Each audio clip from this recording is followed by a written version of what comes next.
Bonjour à tous et bienvenue dans un nouvel épisode de l'art de gérer son temps. Aujourd'hui, nous allons plonger au cœur de deux compétences essentielles pour notre épanouissement personnel et professionnel. La gestion du temps et l'intelligence émotionnelle.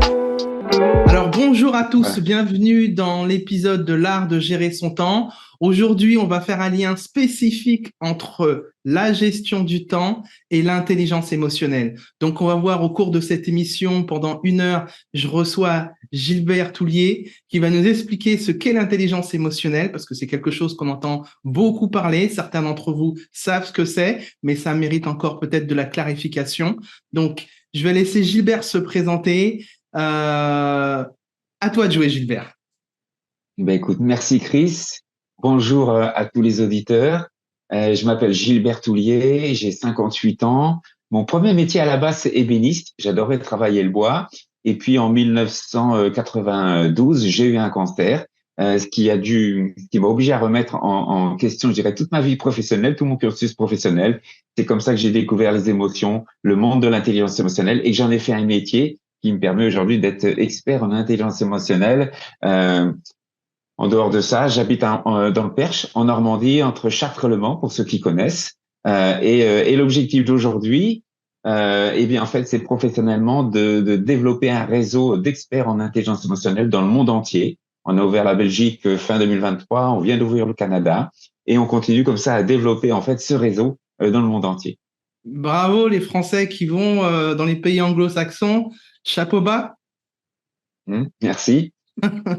Alors, peut-être que tu peux nous expliquer, donner plus de matière, plus de détails. Alors, aujourd'hui, ta fonction, c'est quoi? T'es coach, j'ai entendu que tu étais aussi conférencier, tu as ouvert des écoles, mais comment tu accompagnes tes clients ou tes participants? Comment les nommer? Alors, je suis en fait, mon étiquette, c'est expert en intelligence émotionnelle et en gestion des émotions. Euh, J'accompagne, alors on fait des conférences, je fais des séminaires, je suis aussi auteur, j'ai écrit 2 livres, dont un sur l'intelligence émotionnelle. Je suis aussi conférencier, donc, et mon métier, c'est d'accompagner aussi bien du particulier que de l'entreprise. Parce que bien évidemment, le monde des émotions, euh, on est tous régis par nos émotions, qu'on soit particulier ou chef d'entreprise, mais derrière un chef d'entreprise, il y a un homme, il y a un être humain, et bien évidemment, il y a des émotions. Donc, on n'est pas, je dirais, limité à une cible. On peut aujourd'hui accompagner tout le monde. On a des produits bien spécifiques, mais ça, peut-être qu'on y reviendra un petit peu plus tard, comme la maîtrise en intelligence émotionnelle et d'autres produits comme ça, qui fait qu'on peut former en groupe, en individuel, en visio, en présentiel. Bref, on a une large palette pour accompagner nos clients. On appelle ça des clients, en termes de gestion des émotions. Ok. Comment t'es tombé si je peux employer ce terme, dans, dans le développement personnel? T'es ébéniste, c'est pas commun? Non, c'est pas commun, c'est sûr. En fait, ce qui s'est passé, c'est que j'ai eu donc, on m'a diagnostiqué une tumeur cancéreuse en 1992. J'avais 27 ans, mais en même temps qu'on me diagnostique une tumeur cancéreuse, on m'informe que je vais être papa dans 6 mois. Donc, j'avais tout intérêt à me battre si je voulais voir mon fils, parce que dans ces années 90, c'était pas toujours évident de pouvoir se sortir d'un cancer. Et donc, je me suis battu. Un jour, un ami m'a dit, mais tiens, Gilbert, que je suis resté 3 années allongé dans un canapé sans marcher. Il m'a dit, bah, écoute, puisque tu t'ennuies un petit peu, tu pourrais peut-être lire quelques livres de développement personnel. C'est comme ça que j'ai découvert le développement personnel. Comme moi, je suis excusez-moi le terme, un gros bosseur et un perfectionniste. J'aime bien comprendre les choses, mais dans les plus grandes profondeurs, eh bien, j'ai été creusé, j'ai été pioché. Donc, j'ai lu, je me suis formé, j'ai assisté à des séminaires. Et c'est comme ça que j'ai compris, en fait, la relation entre les émotions et la santé. Et bien évidemment, pour moi, c'était le plus important à ce moment-là, puisque c'était enfin la solution pour me soigner de mon cancer et surtout donc ne pas rechuter derrière. C'est comme ça qu'en fait qu'est venu derrière en fait un affreux drame qui a été l'annonce du cancer. Il y a eu en fait un levier extraordinaire et un virage à 180 degrés professionnellement dans le monde des émotions et de l'intelligence émotionnelle. Ça a été un mal pour un bien, comme on dit. Exactement, Chris. Ok, Exactement. très bien. Alors, est-ce qu'on peut expliquer ce que c'est l'intelligence émotionnelle? Qu'est-ce qu'on y Bien met sûr, bien dans sûr. ce mot? On y met, il y a tellement de composantes. Qu'est-ce que ça t'a apporté déjà à toi parce que je pense qu'il y a des gens peut-être qui vont nous écouter, qui sont dans une situation que tu as pu vivre, et même autres. Mais qu'est-ce que ça t'a apporté dans ce que tu as vécu? Alors déjà, à titre personnel, et puis tu pourras revenir un petit peu plus loin peut-être sur un autre sujet, mais à titre personnel, il faut savoir que moi, je suis né HPE. Alors, je suis né hyper timide, hyper sensible, avec aucun manque de confiance, enfin, avec un total manque de confiance en moi, mais HPE. Et bien évidemment, il y a quelques années, on parlait pas de ça. HPE, je me rappelle, ça veut dire, pour nos auditeurs, haut potentiel émotionnel. Et en fait, si tu veux, quand tu vis avec ça sans savoir que tu as ça, c'est un petit peu compliqué parce que tu es nourri d'une très forte intelligence intuitive, donc tu reçois beaucoup d'informations, ce que certains appellent aujourd'hui le TDA, trouble de l'attention. En fait, on reçoit beaucoup d'informations et beaucoup d'intuition. Et tu ressens aussi des choses comme une présence autre. C'est pas évident à expliquer tout ça, mais c'est plus un handicap qu'un levier et qu'une puissance. Alors que quand tu commences à comprendre que haut potentiel émotionnel, c'est une forme d'intelligence qui est tout à fait compatible avec le HPI, haut potentiel intellectuel, qui te permet en fait d'être alimenté de nombreuses informations, comme donc l'intuition, mais l'anticipation, la création, l'activité, la réactivité, euh, l'invention, l'ingéniosité. En fait, ça t'amène une multitude de canaux d'informations. Et si tu sais bien gérer en fait cette forme d'intelligence, eh bien, tu vas avoir, par exemple, professionnellement, 3 à 4 coups d'avance sur toute la concurrence. Ce qui Mhm. m'arrive aujourd'hui avec mon réseau. Hein. Aujourd'hui, je D'accord. suis le seul aujourd'hui à développer ce réseau d'experts dans le monde. Euh, c'est ce genre de bienfait que tu récoltes quand tu développes l'intelligence émotionnelle. Et pour résumer un petit peu ta question, bien en fait, l'intelligence émotionnelle, c'est donc une forme d'intelligence où mieux tu gères tes émotions, plus tu te sens bien, plus en fait tu ouvres un canal qui relie en fait ce qu'on appelle en psychologie le moi et le surmoi. Et entre le moi et le surmoi, il y a ce canal de l'intelligence émotionnelle qui fonctionne que par vibration. Donc, plus tu es dans de bonnes émotions, plus tu émets de meilleures vibrations et plus tu as un retour d'information. C'est un peu comme un va-et-vient, en fait. C'est, moi, j'envoie d'excellentes vibrations parce que je suis dans d'excellentes émotions. Alors, je reçois en échange de multiples informations. Ok. Mais alors, comment on peut Donc, dire c'est qu'on est passionnant. dans de bonnes émotions alors qu'on dit que euh, il y a des bonnes émotions, des mauvaises émotions, et comment identifier que celles qui sont bonnes ou pas bonnes? Parce que pour moi, toutes elles sont bonnes. Il n'y en a pas de bonnes ou pas bonnes, mais c'est qu'est-ce qu'on fait avec ces émotions, c'est de pouvoir les identifier. Dans ce que j'entends, ça me passe, ça me perturbe. D'accord, d'accord. Alors, je vais t'expliquer. En fait, il faut savoir que, bien évidemment, l'être humain vit de multiples émotions. La colère est une émotion, la tristesse est une émotion, la joie est une émotion. Et en soi, je dirais, il n'y en a aucune de négative. Elles sont toutes positives parce que la machine humaine a besoin de tout ce mixte et de toute cette alchimie émotionnelle pour fonctionner, euh, je dirais, dans la vie de tous les jours. Maintenant, il y a un mécanisme qui vient se greffer sur ça, qu'on appelle la loi d'attraction. Et la problématique, c'est que quand, par exemple, tu es dans la tristesse, et par exemple, tu peux pleurer parce que tu apprends une mauvaise nouvelle, le décès d'un ami ou autre, tu peux pleurer pendant 30 minutes et il n'y a aucun problème avec ça. Le souci qu'il y a, c'est que cette émotion de tristesse, si tu la cultives dans le temps, alors avec le truchement de la loi d'attraction, va s'amplifier. Et au lieu d'avoir simplement un sentiment, une émotion de tristesse pour une cause, tu vas en fait avoir de multiples causes qui vont venir se greffer et qui vont augmenter ce sentiment de tristesse. Ok. Eh ben, Et dans ce cas-là, l'émotion devient négative. Là, dans ce cas-là, elle devient d'accord. négative. Alors qu'à la base, elle n'y est pas. D'accord. Ok, ok. Un peu plus tard, tu auras peut-être des exemples à nous donner si tu veux, aussi bien dans tes expériences d'accompagnant ou de toi-même si tu veux bien. Vas-y. Quelles sont les composantes justement de l'intelligence émotionnelle? Alors, qu'est-ce que tu veux dire par composante? Les différents critères, parce que c'est quelque chose qui est assez vaste encore, même si tu nous l'as expliqué Oui. là. Oui. Il y a plein de critères, plein de composantes autour de l'intelligence émotionnelle. Euh, je peux y mettre par exemple l'empathie, je peux y mettre l'écoute, je peux y mettre les relations interpersonnelles et ainsi de suite.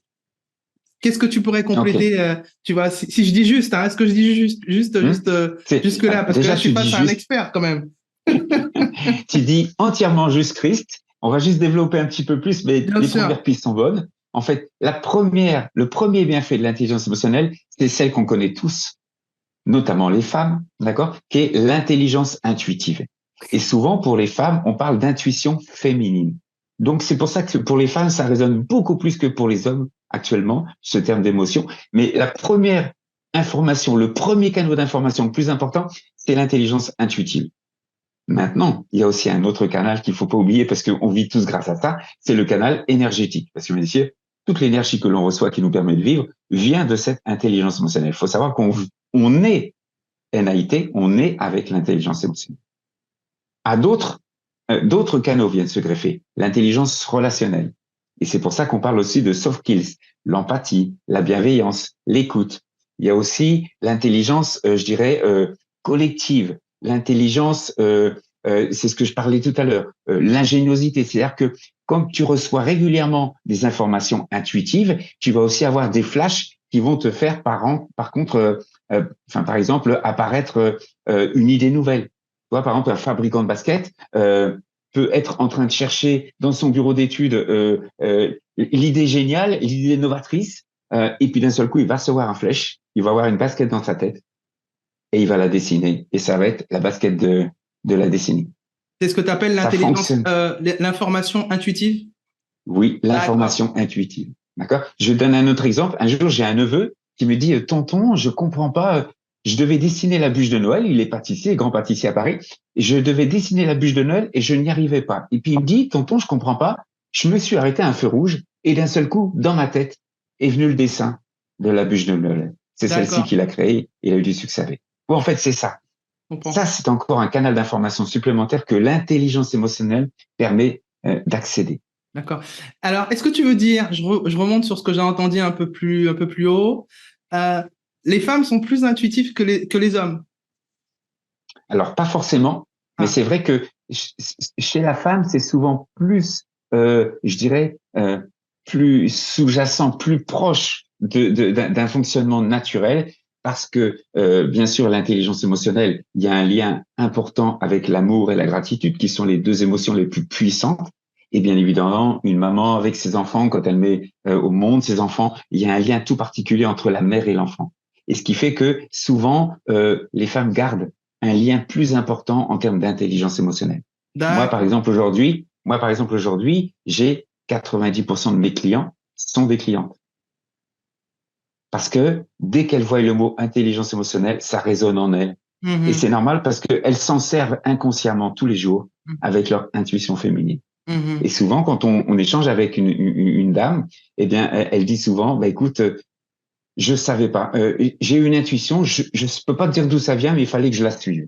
En fait, c'est ça. Ouais. Et c'est pour ça que ça résonne beaucoup plus chez les femmes. Ok. Petite parenthèse, quand même, messieurs, n'oubliez pas que vous l'avez, cette intuition, et qu'on dit toujours que là, chez un homme, il y a une part d'intuition féminine. Donc, c'est quelque chose que j'imagine qu'on peut aller cultiver également. Exactement. Okay. C'est pour ça qu'on fait des formations. Hein. C'est justement pour se réapproprier cette forme d'intelligence. Je suis un homme, hein, comme toi, hein, Chris. Ouais. D'accord. Me la suis réappropriée. Et plus tu l'utilises, plus elle se développe, plus elle devient puissante. C'est pour ça que mon site s'appelle Ma puissance intérieure. Ok. Ça doit être très puissant, je me dis, pour les artistes aussi. Ils s'en servent, alors des fois consciemment, mais notamment aussi inconsciemment, tout à fait. Ouais. C'est pour ça qu'on voit des gens qui écrivent des chansons et qui, à chaque fois, font un succès. Parce qu'ils sont nourris de cette forme d'intelligence. Et à une période de ma vie, j'ai fait un peu de musique et je me souviens que j'étais parfois dans des conditions qui étaient vraiment dans des conditions de créativité. Et ces conditions de créativité me permettaient justement d'aller cultiver justement de la composition, de la création. Et sans ça, je pense que quand tu es sous pression ou sous stress, forcément, t'es pas prolifique. Donc ça me parle. En fait, tu coupes le canal vibratoire et tu coupes donc, dans le coup, le retour d'information. Et donc, tu es automatiquement moins créatif. C'est valable pour un auteur, pour un chanteur, un musicien, un ingénieur. C'est valable pour tout le monde. Ouais, ok. Et quel lien... Alors, peut-être qu'il y a des choses à rajouter. Est-ce que tu as terminé sur les différentes phases, différents critères qu'on peut trouver dans l'intelligence émotionnelle? Oh, il y en a encore sûrement plein d'autres, hein, parce que je dirais, c'est la pointe de l'iceberg dont on parle là. Hein. Il y a de multiples autres bénéfices, mais on va pas tous les évoquer là, parce que sinon on pourrait y passer 2 heures, d'accord? Okay, mais bien évidemment, en termes de management, c'est très puissant puisqu'on va ressentir les émotions de l'autre. On est capable de ressentir tout de suite si on doit dire tel ou tel mot, avoir telle ou telle attitude. Ça a une multitude de résonances et de bienfaits. Ouais. C'est le lien que je veux faire avec, par exemple, ce que tu partages, l'empathie. Si on fait le lien entre la gestion du temps et la gestion des émotions, typiquement, une personne, bah moi, c'est quelque chose que j'ai été cultivé quand je me suis lancé dans le développement personnel. Mhm. Je me suis musclé justement face à l'intelligence émotionnelle. J'avais une forme d'empathie, mais c'était pas forcément la même. Aujourd'hui, je suis à un autre étage, je dirais. Mais Mhm. quand tu as ce niveau d'empathie ou à pouvoir identifier ce que peut ressentir une personne en tant que manager, en tant qu'être humain, dans tes relations sociales, eh ben, ça te donne une marge comportementale, surtout en tant que manager. Tu arrives à savoir justement tes collaborateurs, euh, dans quelles conditions ils sont. Parce qu'il y a des personnes qui vont moins parler et d'autres qui vont un peu plus parler, mais celui qui parlera, qui parlera moins, bah, tu arriveras à identifier concrètement ce qu'il a et puis peut-être trouver ce temps d'échange avec lui, ce réconfort à lui apporter ou tout autre, ou même sur une négociation, hein, ça peut venir surtout. Hein. Alors sur la négociation, Mhm. je trouve que c'est très moi qui suis un ancien cadre commercial, je trouve que c'est très puissant. Parce que dans l'intelligence émotionnelle, le silence, je trouve, donne beaucoup d'informations. Et dans une négo, eh ben, tu fais la différence. C'est ça. Mhm. Ouais, Mhm. ok. Tout à fait. C'est pour ça que je te disais qu'il y a de multiples bienfaits derrière, cachés, dont on ne peut pas tout évoquer parce que ça serait beaucoup trop long. Mais bien évidemment, dans le commerce, ça a un impact phénoménal. Ouais. Mhm. Qu'est-ce qu'on peut rajouter encore comme lien qu'il peut y avoir sur la gestion des émotions et la gestion du temps, d'après toi? Eh bien, en fait, si tu veux, il faut savoir que quand tu es dans une parfaite gestion des émotions et donc dans une très bonne intelligence émotionnelle, en fait, la vie a une capacité de fluidifier les choses. C'est-à-dire que souvent, on se bat pour des problèmes. On nous arrive des situations qui sont compliquées à vivre.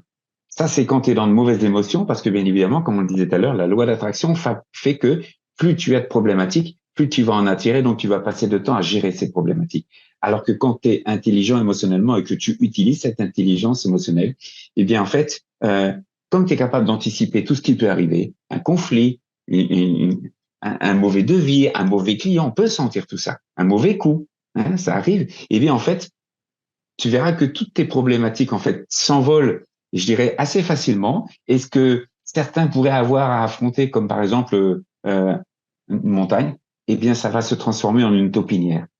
Et bien évidemment, quand tu sais que tu t'affrontes à un problème qui est une montagne, en plus tu sais pas ce qui se passe derrière, quand tu affrontes une taupinière, tu l'affrontes pas, tu l'enjambes, tu continues et tu vois toujours ton chemin, ta route, ton tracé. Donc en fait, tu perds pas ton cap. Donc bien évidemment, en termes de gestion du temps, c'est un gain de temps énorme. Donc, ça Tu vient vois, des... c'est tout à l'heure, tu parlais de côtoyer quand tu es manager et autres. Quand tu salues tous tes salariés le matin et que tu sais exactement comment va un tel ou va un tel, si tu sens qu'il y en a un qui va pas bien, tu lui dis, bah, viens 5 minutes dans mon bureau. Mais ça coûte beaucoup moins cher en temps que de régler un conflit qui peut, excuse-moi, Mhm. pourrir une boîte ou un service complet. D'accord? Mhm. Donc, en termes de gestion du temps, et puis si tu veux, tu reçois tellement d'intuition que tu sais à l'avance ce qu'il faut faire. Donc, c'est un gain de temps phénoménal. C'est Humainement, pour tu ça que fais... moi, c'est pour ça que j'ai toujours eu plusieurs sociétés, parce que et d'ailleurs, souvent un hypersensible, HPE est souvent hyperactif, parce qu'on est capable de gérer plusieurs activités en même temps, alors d'autres, en 8 heures, ont du mal à faire une journée normale. Mhm. Tu vois. Mhm. Donc, Mhm. c'est assez impressionnant, en fait, hein, tous les canaux dont on bénéficie. Ok. Est-ce qu'on peut dire, ben, c'est de ce que j'entends aussi et de ce que j'identifie, c'est que ça vient développer aussi ta confiance en toi. Hein. Je dis oui, bien évidemment, ça joue sur la confiance en toi parce que quand tu sais que tu es guidé de la sorte et que tu sais que de toute façon, même si tu es à un moment de temps, tu as un blanc, tu as un trou, tu sais pas quoi faire, tu sais pas comment te dépatouiller d'un sujet, on va te fournir une information et que tu vas pouvoir rebondir. Et toi, moi, j'ai vu que ça pendant mon cancer, pendant mes 2 burn-out, je savais exactement ce qui se passait, pourquoi ça se passait et je savais déjà ce qui allait se passer derrière. Bien évidemment, quand tu sais que t'es pas tout seul à affronter ce genre de choses, en termes de confiance en soi, et dans le coup, en la vie, c'est quand même beaucoup plus facile. Mhm. Tu vois. Donc, Alors que, excuse-moi, dans le coup, ça va impacter, par exemple, la prise de parole en public. Hein, on parlait de professionnel tout à l'heure. Bien évidemment, quand tu as confiance en toi, tu prends plus facilement la parole en public tu as plus de charisme, les gens écoutent plus ton message, donc tu peux passer plus de messages. Ça a beaucoup d'impact. On parlait de la confiance en soi. Je trouve qu'aussi sur la confiance en soi, ça va nous apporter aussi dans la communication ce qu'on appelle l'assertivité. Et l'assertivité, est-ce qu'on peut dire que c'est une composante, c'est une composante de l'intelligence émotionnelle? Je vais expliquer ce que c'est que l'assertivité. C'est de pouvoir respecter la parole de l'autre tout en respectant sa parole, ce qu'on a à dire, mais en s'affirmant. C'est juste? Tout à fait, Ok. tout à fait. Et Alors, est-ce qu'on peut dire que justement l'assertivité, c'est un critère de l'intelligence émotionnelle? c'est un des bienfaits supplémentaires, bien évidemment, parce que quand tu ressens l'autre et les émotions de l'autre, tu peux bien évidemment adapter ton discours sans pour autant perdre ton discours et le message que tu dois faire passer. Donc, bien évidemment, tu vas choisir chaque mot. Tu peux avoir deux personnes l'une après l'autre. Tu vas utiliser des mots différents, mais n'empêche que le message peut passer. Ok. Donc oui, c'est encore un atout supplémentaire. Ok. Donc ça, typiquement, moi, je le mets dans la gestion du temps. C'est ultra important parce que une personne qui veut devenir leader de lui-même, leader de son temps, c'est important qu'il aille développer justement ses compétences parce que il y a des personnes qui globalement dans leur quotidien professionnel et puis autre, hein, ça, on s'arrête pas dans l'environnement professionnel, mais je parlais un peu plus spécifiquement dans l'environnement professionnel, lorsqu'elles communiquent, eh ben, ça peut manquer d'assertivité, de clarification, il y a de la technique à avoir là-dessus. Donc, ce que je dirais toujours, c'est chercher à vous développer sur le sujet en termes de gestion du temps où vous allez encore faire la différence. Des fois, quand on va déléguer une tâche, on a l'impression d'avoir été clair, mais quand ça dépend dans les environnements dans lesquels on va travailler, dans des situations d'urgence, ben finalement, la chose qu'on attendait sur une tâche ne correspond pas réellement à ce que la personne avait entendu. Donc, c'est important de développer ses compétences en communication et en assertivité. Ça, vous allez vous permettre de faire la différence là-dessus sur votre gestion du temps. Autre chose que je peux voir aussi tu en as un peu parlé, c'est l'intuition, mais dans l'intuition, ce que je peux rajouter, c'est peut-être aussi sa flexibilité comportementale. Ça va avec l'intuition, ça t'apporte aussi une certaine marge comportementale à pouvoir t'adapter à différentes situations, si je peux dire juste. C'est ça, c'est ça. Tu t'adaptes constamment. Toi, quand j'avais cette activité de fabrication d'agencement d'appartements parisiens et de meubles ou autres à la base, entre les plans de fabrication que je mettais en place et la fabrication qui se faisait, bien évidemment, j'avais des fois changé 2, 3, 4 fois de méthode parce qu'en fait, au fur et à mesure qu'on fabriquait, me venait une idée pour gagner du temps, puisque moi, en fait, dans mes paramètres, c'était toujours arriver à livrer le client le plus tôt possible, le plus rapidement possible. Et donc, en fait, tu parlais de musculation tout à l'heure, c'est vraiment ça, c'est un muscle que tu travailles.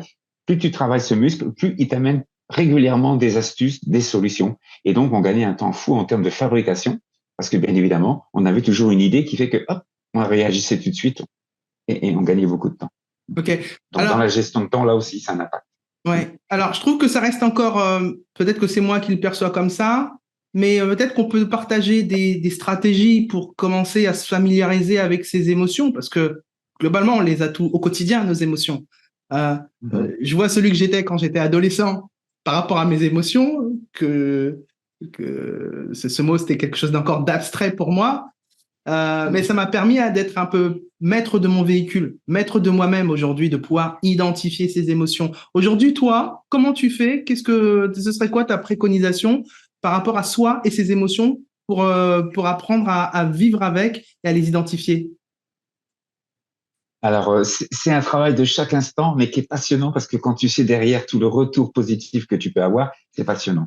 Moi, je dirais que le mot d'ordre, c'est d'être capable de ressentir, je dirais, chaque jour, le matin quand on se lève, à n'importe quel moment, est-ce que moi, Alice, est-ce que moi, Gilbert, je suis en ce moment dans de bonnes émotions? Est-ce que je me sens bien? Est-ce que je me sens heureux? Ou est-ce que je sens qu'il y a un petit truc qui va pas? Si je sens qu'il y a un petit truc qui va pas, je suis un peu en colère, un peu en tristesse, que ouais, je me sens pas trac, ça veut dire que là, je suis pas dans de bonnes émotions. Si je suis pas dans de bonnes émotions et que je reste dans ces émotions-là, alors je vais attirer plus de soucis, plus de tracas. Et donc, en fait, je dirais que le leitmotiv, c'est être toujours dans de bonnes émotions. Et dans ce cas-là, ça veut dire qu'on doit acquérir un outil qui est en fait le fait de pivoter ses émotions, savoir switcher une émotion. Moi, on m'a appris ça il y a 25 ans. J'étais en train de me battre contre le cancer et un de mes mentors me disait, Gilbert, le jour où tu seras capable de changer d'émotion en un claquement de doigts, tu verras que ta vie aura changé. J'ai jamais oublié cette phrase, hein, c'était il y a 25 ans. Et j'ai travaillé pour ça. Et aujourd'hui, c'est vrai que avec les outils qu'on développe dans nos formations et dans nos accompagnements, on permet à quelqu'un, en fait, qui se sent pas bien. Et c'est normal, on n'est pas des machines, on est des êtres humains. On peut se réveiller un matin avec de mauvaises émotions, on se sent pas bien, et de faire, allez, aujourd'hui, ça va être une journée extraordinaire. Et on a des outils pour ça qui permet en fait de basculer d'une émotion, je dirais, du tableau du bas, pour pas dire négative, du tableau du bas vers le tableau du haut, qui là, ce sont des émotions positives, dynamisantes, productrices de très bons résultats. Ok. Donc, si je disais s'il fallait avoir juste une tâche par jour, c'est faire attention d'être toujours dans de bonnes émotions. Et si je me sens pas dans de bonnes émotions, je ne culpabilise pas, c'est normal. Par contre, je dois apprendre à switcher en un claquement de doigts pour repasculer dans de bonnes émotions. Ok. Est-ce que c'est pour basculer dans de bonnes émotions, moi j'identifie qu'est-ce qui se cache comme besoin derrière cette émotion? C'est ce que tu appelles switcher, c'est ça? Ou pas du tout? Vas-y, essaie de Je vais développer. développer un peu plus, que je Ouais, réponde bien à ta question, parce que c'est très subtil tout ça, donc c'est pour ça que je ouais, préfère avoir un peu plus d'éclaircissement. bien Oui. sûr.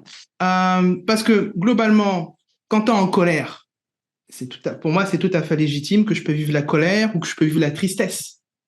Mais derrière la colère et la tristesse, derrière une émotion, il y a toujours un besoin. Donc, si je suis en colère, c'est que j'ai un besoin que je dois identifier. Et moi, c'est comme ça que je vois c'est comme ça que je le comprends de ce que tu expliques. C'est d'où vient ce switch.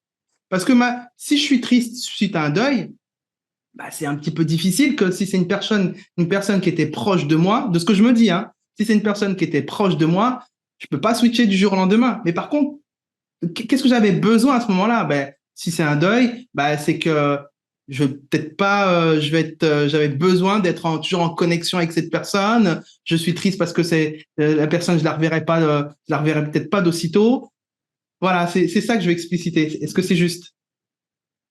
Alors, je vais essayer de l'éclaircir un peu différemment, et je vais te donner un exemple concret qui est le mien, que j'ai vécu il y a pas longtemps, parce que malheureusement, c'est les choses qui arrivent. Ma mère a été diagnostiquée Alzheimer. On a été obligé de la placer dans un centre. Et si tu veux, pour moi, faire ça, mettre ma mère dans un centre Alzheimer, ça a été très difficile. Mhm. Mon père était là, il fallait bien que je garde l'attitude, d'accord? Et c'était pourtant pas facile. Je suis sorti du centre Alzheimer, j'ai raccompagné mon père, je suis monté dans ma voiture et j'ai pleuré pendant 30 minutes. Est-ce qu'il y avait un besoin derrière tout ça? Je ne sais pas. Moi, j'avais juste besoin d'évacuer mes émotions. Alors, j'ai pleuré pendant 30 minutes parce que ça m'a fait du bien, d'accord? Et puis, ça m'a vidé de ce que j'avais besoin de vider comme peine, et de voir cette étape-là. Tu sais elle est irréversible, cette étape. Donc, bien évidemment, ça cause de la peine. Est-ce qu'il y avait un besoin, mais en dehors du besoin de pleurer et d'évacuer? Peut-être. Mais par contre, ce que je sais faire, et entre parenthèses, je n'avais pas le choix de le faire, c'est que moi, une demi-heure après, j'avais une visio, j'avais un accompagnement en visio d'une heure. Et que là, je n'avais pas le choix que de me remettre dans de bonnes émotions pour le respect de mon client. Parce que mon client paye sa séance, il a le droit d'avoir le meilleur de Gilbert. Et donc, en fait, j'ai pleuré pendant 30 minutes dans ma voiture, tout seul. Et après, je me suis dit, allez, maintenant, il faut y aller, il faut rebondir, parce que tu as un client qui t'attend. Et lui, il doit avoir le meilleur de toi. En fait, ça sert à ça, le switch. Ça sert à ça, la capacité à changer d'émotion, d'une émotion de tristesse, par exemple, à une émotion de joie, de bonheur. Parce que moi, quand je fais une vidéo, je suis heureux. Quand je fais un accompagnement, je suis heureux parce que je suis en train de transmettre tout ce que j'ai de bon au fond de moi, tout ce qui m'a permis d'avoir une vie extraordinaire aujourd'hui.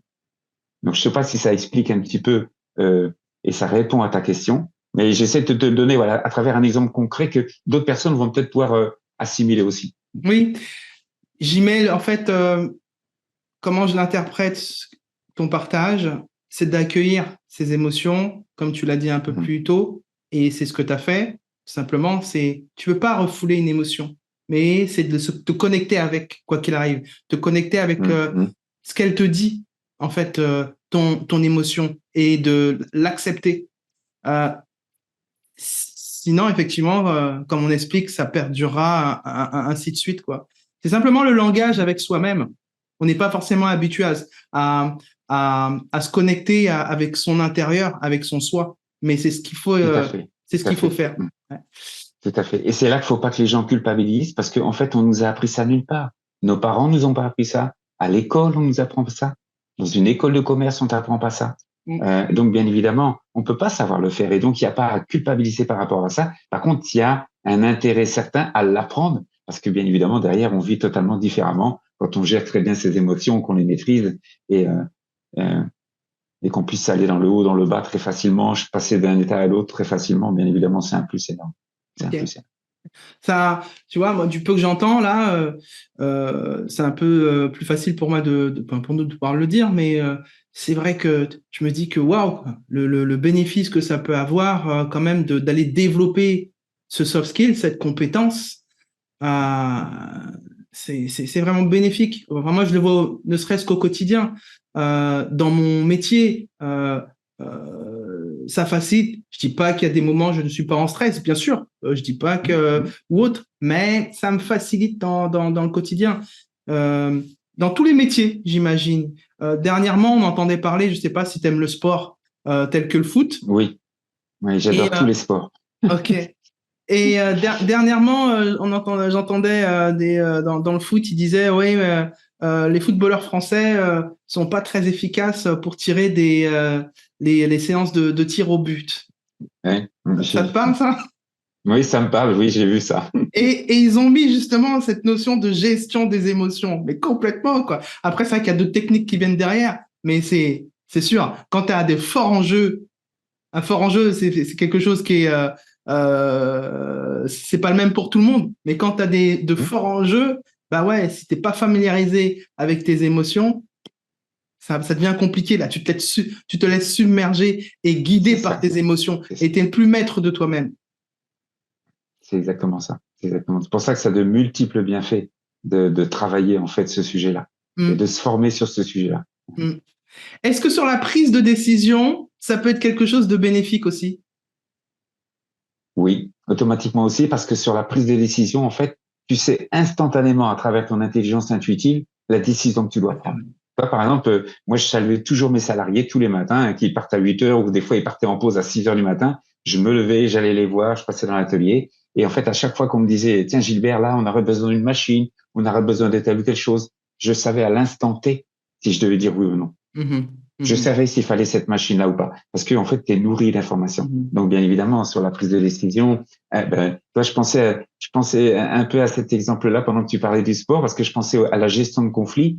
Bien évidemment, pendant un conflit, tu dois avoir une capacité à réagir très vite, à prendre une décision très vite, à savoir comment atténuer le conflit, comment stopper le conflit.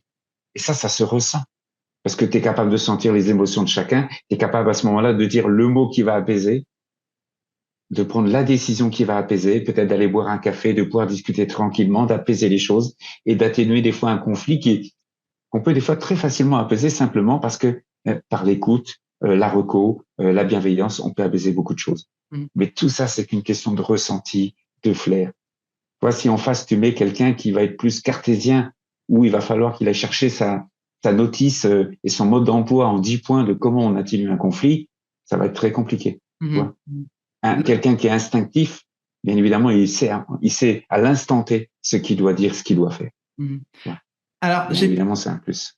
ouais, j'ai pu remarquer, par contre, des fois, il y a l'amalgame pour certaines personnes, des personnes que j'ai pu accompagner, qui font l'amalgame entre l'intuition et puis, effectivement, comme tu disais, quelqu'un qui est cartésien, il va commencer à intellectualiser et là, il est plus dans Mm, l'intuition. Donc, l'intuition, c'est ce que mm, tu te dis au fond de toi, de tes émotions, au fond de ton cœur, en fait, sans réfléchir, instantanément, quoi, de façon mm. instinctive. Et je dirais que Instinctif, c'est voilà. important de Mm. pouvoir faire cette distinction à ce que j'ai ressenti, la décision que je voulais prendre. Et dès que je commence à réfléchir, à rentrer dans le mental, là, tu n'es plus dans l'intuition. Bien sûr, bien sûr. Et là, ça devient très dangereux parce que ton mental va prendre des décisions par rapport à tes pensées et tes croyances. Quand je parle de croyances, je parle pas de croyances religieuses, hein, je parle de croyances de fonctionnement. Ouais. Là, en fait, il y a des filtres qui commencent à se mettre en place et c'est plus du tout la même décision que quand tu écoutes ton cœur où là, il y a une pureté totale puisque c'est ton intuition qui t'arrive en plein cœur. Là, il n'y a pas de filtre, il n'y a rien. Ouais. Donc, bien évidemment, ça donne pas du tout le même résultat. Ouais. Et je prends mon expérience. quand tu écoutes ton intuition, j'ai pas souvenir que je me sois trompé une fois. J'ai pas souvenir. Par contre, quand je l'ai pas écouté, je m'en suis mordu les doigts. Et oui, ça nous Mais arrive à tous au moins une fois de tester l'aventure et ah ça peut ouais, coûter, ça m'a ça coûté peut très coûter très cher. cher. Ça m'a coûté Ouais, ouais. très très cher. Mes proches savent. Et en fait, c'est intéressant aussi parce que ça permet de comprendre que l'intuition, c'est aussi un message de la vie qui te guide, qui va t'ouvrir des portes, qui va te fermer certaines portes. Et en fait, comme on nous a pas appris à faire ça, eh bien, on se rend pas compte que des fois que la vie nous prévient, on sent pas bien quelqu'un, bah, faut peut-être pas s'associer avec cette personne. On sent pas un client, bah, faut peut-être pas prendre le marché. Et il y a des choses comme ça. Et la vie, en fait, à travers nos intuitions, nous indique aussi si on doit ouvrir les portes, fermer les portes. Et c'est pour ça que je te disais tout à l'heure, c'est très, très subtil et c'est très passionnant. Mais tu as raison. Il vaut mieux les suivre que pas les suivre parce que, en général, le résultat, il coûte cher. C'est très intéressant ce que tu viens de partager. Ça fait le lien avec. J'ai quelques entrepreneurs qui écoutent ce podcast. Et dans la vie d'un entrepreneur, parfois, on peut se laisser guider par ses peurs. Et quand tu te laisses guider par tes peurs, là, est-ce qu'on peut dire qu'on est dans l'intuition ou pas? Ah non. Ah non, on Ok, n'est plus dans l'intuition. Ouais. voilà. Donc, écoutez-vous à l'intérieur de vous et ce que vous voulez. Ça veut dire que si vous voulez être guidé, si vous vous laissez guider par vos peurs, c'est que c'est pas la bonne décision. Mm.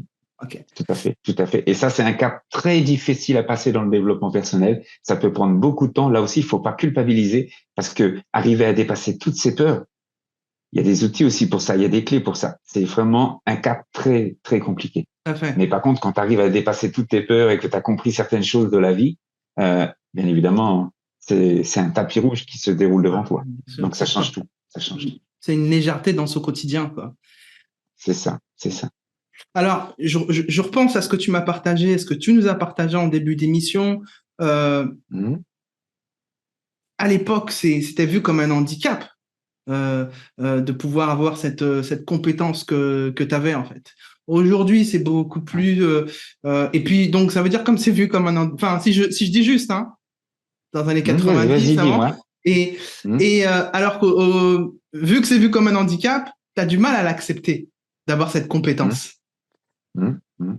Et au contraire, tu dois même te dire, ben non, est-ce que tu te disais que je la refoule ou est-ce que tu te disais quoi en fait quand tu étais il y a 15, 20 ans ou 30 ans? En fait, moi, j'essayais surtout de comprendre ce qui se passait en moi parce que je Mhm. trouvais ça bizarre, si tu veux. Moi, je ressentais beaucoup de choses comme si j'avais une présence au-dessus de moi qui m'envoyait des messages. Je savais pas si c'était mon grand-père qui m'envoyait des messages, un de mes chiens, je ne savais pas. Mais je ressentais une présence et comme en fait, ce canal vibratoire qu'on ne voit pas, mais qui existe. Et en fait, moi, je ressentais ça. Je savais pas quoi faire de tout ça. Ce que je remarquais, par contre, c'est que dès que je touchais quelque chose, ça se transformait en monnaie sonnante et trébuchante. Que Mhm. j'arrivais à faire des choses en peu de temps, alors que d'autres n'y arrivaient pas. Tu vois. Et ça me perturbait, par contre. Et ça m'a perturbé longtemps. Et aujourd'hui, les gens qui viennent me voir pour un test HPE ou choses comme ça, souvent, ce sont des symptômes qu'ils ont où ils vivent des choses, ils osent plus en parler parce que quand ils en parlent, ils se font juger violemment, critiquer violemment, et bien évidemment, ils se referment dans leur coquille. Ils perdent complètement l'identité, qui ils sont et autres. Et là, dans ce cas-là, ça devient très compliqué parce qu'on prend ça pour un handicap. Alors Mhm. que quand on a compris ce que c'est, comment ça fonctionne, que c'est une autre forme d'intelligence émotionnelle, c'est tout, tout simplement. Comme l'intelligence intellectuelle, c'est une autre forme d'intelligence. Eh bien, en fait, quand on comprend ça et qu'on connaît les enjeux de comment tout ça fonctionne là-haut, eh bien, on peut tout simplement, je dirais, OK, alors ça fonctionne comme ça, donc voilà comment je dois faire quand je reçois ces messages-là ou autres. Et dans ce cas-là, on vit très, très bien avec parce que l'intelligence émotionnelle booste l'intelligence intellectuelle. Mhm. Donc, ça veut dire tout ça, ça fait un mélange qui est encore plus puissant. Mhm. Donc, tu réfléchis plus vite, tu vas plus vite. Enfin, c'est impressionnant. C'est Mhm. impressionnant. Voilà. Le lien que je veux faire avec la gestion du temps, sur ce que tu viens de partager, c'est globalement dans ton quotidien, tu es traversé, comme tu le disais, souvent par des émotions. Et surtout ça dépend de ta façon de fonctionner au quotidien par rapport à ton travail, mais tellement que tu es connecté avec toi-même et tes émotions, ben ça te permet de savoir justement ben, dans quelle situation, dans quelle énergie que tu es pour produire. Est-ce que finalement, tu es peut-être en basse énergie? Est-ce que tu es fatigué? Est-ce que tu es sous stress? Et pour quelle raison tu procrastines?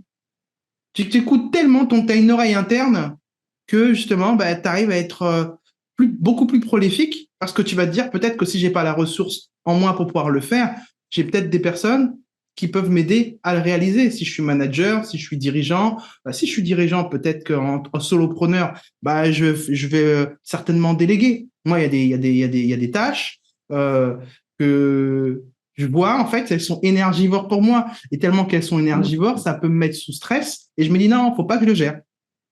Parce que là, C'est ça va ça. me permettre de prioriser. Et que tu vois, le fait Mm. de pouvoir les déléguer, moins de stress, prioriser, priorité. C'est Parce que ça, c'est ça. c'est difficile pour globalement, je me rends compte, pour les gens de pouvoir prioriser. Il y a des gens qui arrivent, mais de façon macro, mais quand tu as des journées très complètes, eh ben là, tu dois micro, c'est du micro. Tu essors de chez essor pour pouvoir prioriser. Et là, tu es dans la priorisation. Eh ben justement, c'est d'accepter justement ce qui se passe à l'intérieur de toi. Est-ce que tu as la tâche que tu réalises, déjà pour quelle raison tu la réalises et qu'est-ce que ça t'apporte de la faire? Est-ce que ça t'apporte, ça te donne de l'énergie ou ça t'en retire? Si tu la retires, ben, quelle stratégie que tu as pour pouvoir le faire? Est-ce que je délègue? Est-ce que je fais appel à un prestataire? Si j'ai pas le choix, peut-être que je peux découper. Moi, j'aime pas Mm. l'administratif, par exemple. Bon, il y a des choses que je fais, je fais de l'administratif, mais par contre, s'il y a des choses qui sont très énergivores, bah, je vais les découper en plus petits morceaux pour que ça puisse passer, comme on dit, crème. C'est ça, c'est ça. Chacun Ouais, sa par exemple, stratégie.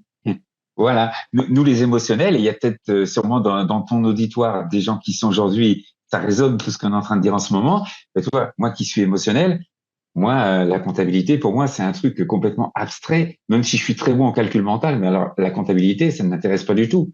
Moi, dès les premiers jours où j'ai été à mon compte, la première chose que j'ai fait, j'ai délégué toute cette partie-là. Parce que je voyais que j'étais beaucoup plus productif avec mes compétences à produire qu'à aller prendre un samedi matin pour gérer ma compta. Donc, je préférais déléguer ce service-là. Magnifique. Par contre, un comptable va être peut-être plus doué pour avoir la partie administrative et donner à quelqu'un d'autre la partie management ou autre, parce qu'en fait, on a chacun nos compétences plus ou moins fortes, et c'est ça qu'il faut accepter de reconnaître en soi et de se dire, bah, là, je suis bon, tant mieux j'y vais, là, je suis pas bon, ben, je délègue. Hein. Magnifique. Une bonne personne dotée d'une bonne intelligence émotionnelle doit savoir, quand il ne sait pas, s'entourer des bonnes personnes. C'est un Exactement. peu l'histoire d'Henry Ford. Hein. C'est un peu Mm, l'histoire d'Henry Ford. mm. Mm. C'est magnifique parce que tu vois, ta prise de décision, tu gagnes beaucoup de temps, quoi. Tu gagnes énormément de temps, quoi. Mm. Tu vas peut-être pas là à t'agiverser. Tu vas t'agiverser à trouver ta stratégie, mais ça va pas durer 10 ans, quoi. Mm. Tu sais ou tu sais Ouais, pas. ouais, ouais. C'est ça. Tester, moi je dis aux personnes qui nous écoutent, tester, expérimenter. On peut pas savoir tout faire et on peut pas tout faire. Et justement, si tu veux faire, si tu veux être prolifique, eh ben, faut savoir s'entourer, comme tu dis. C'est ça. Est-ce que tu as des partages d'expériences à nous faire justement sur des personnes que tu as accompagnées, qui étaient connectées ou pas trop connectées avec leurs émotions? Est-ce que tu leur as apporté? Alors oui, bien évidemment, dans tous les accompagnements, il existe ce genre de choses.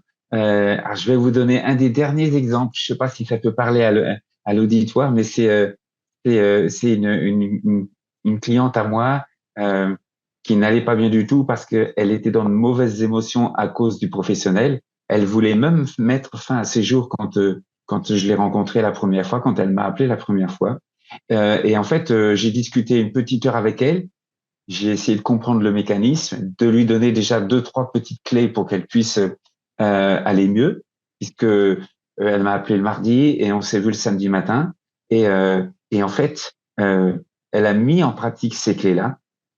Et dès le lendemain matin, comme par hasard, mais il n'y a aucun hasard dans la vie, elle recevait en fait un appel téléphonique d'un ancien de ses collègues qui était devenu dirigeant d'un très gros service et qui lui demandait de la rejoindre, de le rejoindre en tant que secrétaire de direction. Elle est partie dans ce poste-là et comme par hasard, mais il n'y a aucun hasard dans la vie, elle s'est épanouie dans ce poste-là et aujourd'hui, quand elle m'appelle, parce qu'en général, les séances maintenant, c'est une fois par mois, elle me dit toujours, ah Gilbert, j'ai la patate, Gilbert, j'ai la patate. Alors que la première fois que je l'ai eue au téléphone, elle voulait se suicider. Mhm, Je vais mhm. te donner un autre exemple. C'était quelqu'un qui était commercial. C'était une femme qui était commerciale et elle avait du mal à développer son chiffre d'affaires. Donc, elle m'a appelé pour lui demander que je l'aide à lui booster son chiffre d'affaires. Enfin, à lui faire booster son chiffre d'affaires. Parce que c'est pas moi qui peux le faire, je peux lui donner que les clés. Et donc, je lui ai fait faire un travail, c'était un mardi soir, si je me souviens bien. Je lui donne un travail, on avait une séance de 19h à 20h. Je lui donne un travail à faire, mais sans lui dire tous les tenants et les aboutissants. Et je lui dis, faites-moi confiance, on en reparle à la prochaine séance. Et en fait, il n'y a même pas besoin d'aller à la prochaine séance. Elle m'a envoyé un SMS le lendemain matin à 7h, c'était le mercredi matin à 7h, me disant, Gilbert, j'ai des ouvertures de compte et j'ai des commandes qui sont passées cette nuit. D'accord. Parce que ce qu'il faut comprendre, c'est que pour l'univers, il n'y a pas de limite de temps, il n'y a pas de tout ça. L'univers peut réagir très vite par rapport à une certaine émotion ou une certaine vibration qu'on va émettre. Et bien évidemment, si on veut développer du business, eh bien, il y a une façon de procéder pour que la façon dont tu vas vibrer va t'amener très rapidement du résultat. Alors, comment ça se traduit un peu plus concrètement? Parce que moi, je connais des gens avec qui je peux échanger, qui sont un peu, s'ils m'écoutent, ils vont se dire, mais c'est un peu ésotérique, tu vois. J'ai déjà entendu, j'ai un proche qui peut-être qu'il va se reconnaître. Un jour, on s'est connecté, on était au bord de la plage et on a partagé le moment présent qu'on ressentait, qu'on vivait. Et il va se reconnaître. Et il a dit, bon, pour moi, c'est un peu ésotérique, mais je vais jouer le jeu. Mais justement, ces personnes qui sont dans ce type de profil, quel conseil que tu pourrais donner? Qu'est-ce que je pourrais dire? Je pourrais dire tout simplement, il suffit de taper physique quantique. C'est des choses qui existent depuis des millénaires, d'accord? Bien avant la science, bien avant plein de choses. Et que toutes ces règles qui régissent l'univers, qui régissent l'être humain, comment fonctionne l'être humain, comment fonctionnent les émotions avec la santé et les résultats dans la vie de tous les jours, ça existe depuis des millénaires. La seule différence qu'il y a, c'est que avant, on ne transmettait pas. La personne qui avait ce savoir-là, elle se le gardait pour elle parce que bien évidemment, ça lui donnait une force phénoménale, euh, euh, des postes et un rang phénoménal. Et donc, bien évidemment, on gardait ses secrets ça, là pour soi parce que comme on était le meilleur, on avait la plus grosse place, la plus grosse entreprise, la plus grosse richesse. Allez, aujourd'hui, tout ça, ça a changé. Et donc, dans le coup, comme on n'arrive pas toujours à expliquer tout ça, parce qu'au début, ça peut paraître irrationnel, mais quand on cumule tous les résultats, ça devient très rationnel. Mais bien évidemment, comme on ne sait pas dans quel domaine mettre ça, alors on va mettre ça dans un truc un peu spirituel, ésotérique, un peu étrange, voilà, et on laisse le flou là-dessus. Alors que, je dirais, on pourrait sortir des stats sur quelqu'un qui se fait coacher ou pas coacher. D'ailleurs, le plus bel exemple, je pense que c'est dans le sport. Hein. Tout à l'heure, tu parlais du sport. Quand tu prends nos trois mousquetaires qui sont Nadal, Federer et Djoko, ces gens-là se font coacher. Ces gens-là sont très forts intuitivement. Comme par hasard, c'est eux qui écrasent le monde du tennis depuis 10, 15, 20 ans. Pourtant, ce sont des êtres humains avec un cerveau, une bouche, deux yeux, deux bras, deux jambes. Ils écrasent le monde du tennis. Pourquoi? Tu prends aujourd'hui en biathlon, comment il s'appelle, Beu, Johannes Beu, il écrase tout le monde, comme maintenant inventant Martin Fourcade. Pourquoi? Est-ce que du jour au lendemain, non, il travaille sur eux et avec certaines clés et certains outils dont on parlait tout à l'heure, hein, sur la gestion du stress au moment de tirer un penalty ou autre, et bien, au moment de tirer à la carabine en biathlon, ça a un impact totalement différent. Et ça n'a rien d'ésotérique. On pourrait presque dire même que c'est scientifique, puisque bien évidemment, si tu es bien en toi, tu fonctionnes différemment, tu n'es pas stressé, tu es relâché, bien évidemment, tes muscles ne fonctionnent pas pareil. Et en fait, ce qui fait la différence, c'est toutes les informations qu'ils reçoivent, comment ils sont fournis. Quand vous entendez parler ces joueurs-là, ils vous disent bien, ils sont capables en fait d'anticiper la trajectoire de la balle, de la ressentir, de savoir exactement déjà quel coup ils doivent mettre. Donc bien évidemment, ils sont en avance sur le partenaire, ce qui fait pour ça que on voit toujours l'autre en face qui court, il prend 6-0, 6-0, 6-0, parce que ils ont une capacité comme ça, une intelligence qui fait toute la différence. Et ça s'acquiert. C'est inné pour certains, mais pour certains, il faut la réacquérir. Donc ça se travaille pour l'amener vraiment sur des performances très très puissantes. On a un autre footballeur français, il en parle aussi, bien évidemment. Il a un instinct de jeu qui est phénoménal. Hein. On jouait devant un but. Hein. Combien de gens sont capables de faire ce qu'il fait? Et tout ça, ça se travaille. Et en fait, ce qu'il faut comprendre, si les auditeurs nous écoutent, c'est que quel que soit votre domaine aujourd'hui, on a tous dans notre domaine cette capacité de travailler ça pour performer, pour se transcender, mais pas pour écraser l'autre, parce que dans ce cas-là, ça n'aura aucun enjeu positif. Pour se faire plaisir, pour prendre du plaisir à jouer, à travailler, à manager, à développer des entreprises. En fait, c'est ça qui est passionnant. Ouais. C'est d'avoir cet amour de ce qu'on fait. Même dans sa relation. L'argent n'est qu'une conséquence, tout ça, c'est pas ça le plus important. C'est important dans la vie, mais c'est pas ça le plus important. C'est pas pour ça qu'il faut le faire. Il faut le faire pour le plaisir de vivre, le plaisir de travailler, le plaisir de réussir, le plaisir d'atteindre des objectifs, de réaliser des rêves. C'est pour ça qu'il faut faire ça. Et on voit bien que ces gens-là prennent du plaisir sur le terrain. Mm. Ouais. Même Ça, dans c'est sa, passionnant. Mm. Même dans sa relation avec les enfants, je dirais que ça vient aussi. Mais je trouve que les enfants l'ont. Et après, je ne vais pas m'aventurer trop là-dedans, mais je trouve que les enfants l'ont. Et parfois, je pense peut-être ça peut être éteint ou diminué. Mais je trouve que de naissance, les enfants ont une intuition, une émotion, une sensibilité, et que parfois, parce que l'adulte, il va pas comprendre, dire mais pourquoi tu pleures ou tais-toi alors qu'il y a toujours quelque chose derrière quoi. Bah moi le premier en tant que parent, quand j'étais pas dans le développement personnel, j'ai pu faire des erreurs, mais forcément l'enfant il a un message de ce qui de ce qu'il veut de ce qu'il exprime avec ce qu'il peut exprimer et ce qu'il veut exprimer quoi. Et je reviens sur ce que tu partages. Ce que je peux dire, c'est les personnes qui n'ont pas forcément l'intuition ou que ce n'est pas inné chez eux, ben, il y a des outils, effectivement. Moi, je pense aussi à la programmation neurolinguistique, ces ancrages qui te permettent de te mettre de l'hypnose, l'hypnose qui te permettent de te mettre dans ces états-là, quoi. Faut pas se dire que, ouais, mais comment ça se développe? Ben oui, mais c'est des personnes qui sont là pour vous accompagner, justement, il y a différentes stratégies. Je pense aussi à la méditation.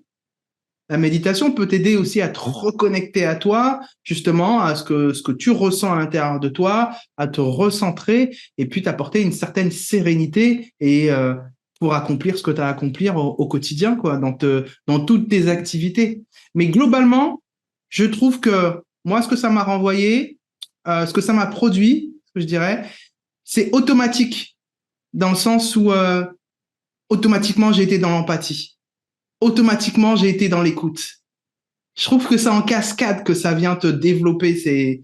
Après, le développement personnel, comme j'ai un ami qui me dit ça, c'est comme un jardin. Si tu l'entretiens pas, les mauvaises herbes, elles poussent. Donc, c'est des choses qu'il faut cultiver, développer. C'est pas inné, hein, de toute façon. Si tu veux des résultats extraordinaires, ben, faut faire des actions extraordinaires. C'est ça. Et ça, c'est de l'investissement sur soi. Tout à fait, tout à fait. Mais un investissement qui va te permettre à un moment temps de t'auto-coacher et de pouvoir aller dans, je dirais, la plupart des domaines. Tu vas pouvoir créer ton entreprise. Comme par hasard, ça va bien fonctionner. Tu vas pouvoir avoir une autre activité, du jardin, ça va bien fonctionner. Tu vas faire un sport, ben ça va bien fonctionner aussi. Ça a de multiples retombées, Mais bien évidemment que ça se travaille. On parlait de muscles tout à l'heure, c'est tout à fait ça. Ouais. C'est tout à fait ça. D'énormes bénéfices, même déjà en termes d'écoute. Parce que sur l'écoute, ça t'apporte une telle présence auprès des personnes qui sont autour de toi. Et puis, dans l'assertivité, de toute façon, je ferai un post sur le sujet, ça te muscle tellement que c'est vrai que c'est un réel, un gros outil qui va développer ton leadership, l'intelligence émotionnelle. Et en plus de ça, ça va te permettre d'avoir une meilleure gestion de ton organisation. Je répète, que ce soit autour de la prise de décision, de prioriser, d'être beaucoup plus efficace, de pouvoir s'écouter dans le sens, ben oui, est-ce que là, je suis disponible pour faire telle tâche ou pas, ou à quel moment je dois la faire, parce que je suis tellement connecté avec mes énergies et moi-même, j'arrive à me dire, ben non, ben là, je suis peut-être plus efficace en début d'après-midi ou en début de matinée. Tu fais la différence. Humainement, tu fais la différence. Je parle de mon expérience, mais globalement, les gens autour d'eux, et je le vois, ce matin, j'étais en coaching, c'est ce que je disais à mon client. Il me demandait, mais qu'est-ce que tu en penses, où j'en suis là? Moi, ce que je remarque, c'est que tu prends de la hauteur. Et il remarquait que sa communication avait besoin également d'être améliorée par rapport à son objectif. Ok. Est-ce que tu as des ressources à nous partager justement pour améliorer notre intelligence émotionnelle, que ce soit vidéo, livre, ce que tu veux? Alors, des ressources, oui. Les livres, oui. Alors j'en ai un que j'ai écrit, bien évidemment. Ben, tu Je peux peux nous en le parler, partager? qui s'appelle, je l'ai pas là, mais ça s'appelle L'intelligence émotionnelle de A à Z. C'est un livre que j'ai publié en 2020. Il y a une première partie très technique où j'explique en fait comment on est avec l'intelligence émotionnelle, comment on peut la perdre, comment on peut la réacquérir. Et ensuite, il y a une deuxième partie où, à travers mes expériences de vie, que ce soit en amour, en argent, en business, comment en fait l'intelligence émotionnelle a fait toute la différence pour moi. Et comment ça se passait quand je l'avais pas complètement dompté et après quand je l'ai dompté. Donc c'est assez intéressant à comprendre parce que ça permet de décortiquer vraiment le concept et cette forme d'intelligence. Après, alors moi je m'inspire beaucoup de films hein, parce que ouais, par exemple quand on prend Rencontre avec Joe Black, quand on voit euh, tous ces messages qui sont passés en termes de charisme pour William Parrish, qui est Anthony Hopkins dans le film, ou Brad Pitt. Il y a une multitude de messages sur pourquoi on vient sur cette terre, quelle est notre mission, comment garder l'attitude malgré une tempête. Il y a plein de choses comme ça qui sont très intéressantes. Moi, je sais que j'avais pas du tout de charisme. Je me suis nourri. En fait, Anthony Hopkins dans ce film-là a été mon mentor en termes de D'accord. charisme. Parce que même devant la mort, il ne vacillait pas. Il Ok. restait droit, il restait lui. Après, je me suis servi aussi du dernier samouraï, parce que dans le dernier samouraï, quand il est emprisonné dans le village des samouraïs, on parle beaucoup de sérénité, de sagesse. Quand il apprend à se battre, on lui dit nos pensées. Donc là, on est en plein dans le lâcher prise. Nos pensées, pas penser ennemi, pas penser regard des autres. Pense simplement et visualise simplement qui tu es toi et comment tu peux te battre. Tout ça, en fait, il y a plein de messages qui peuvent être très intéressants. Après, au niveau des livres, il y a plein de livres de développement personnel. Moi, ce que je conseillerais à tes auditeurs, c'est des livres de développement personnel autobiographique, comme par exemple John Lane Smith, son livre, ça s'appelle Réussir à tout prix. Alors, D'accord. le titre pourrait prêter à confusion, mais c'est Oui. pas réussir à tout prix. Je vais pas tuer peut-être père et mère pour réussir, mais il y a plein d'infos dedans, il y a plein d'indices. Il y a aussi le livre Il est en sur français? euh, Excuse-moi, je t'interromps, Gilbert. il est en français. D'accord. Ouais, il est en français. Il est en français. Il y a aussi Les 5 secrets de la réussite de Walt Disney. Hein. D'accord. Ce livre-là, il est très intéressant. Ça explique comment Walt Disney a été voir 302 banques avant d'avoir enfin un prêt pour son parc d'attractions. Mais qui aurait résisté à 301 non pour aller voir une 302e banque?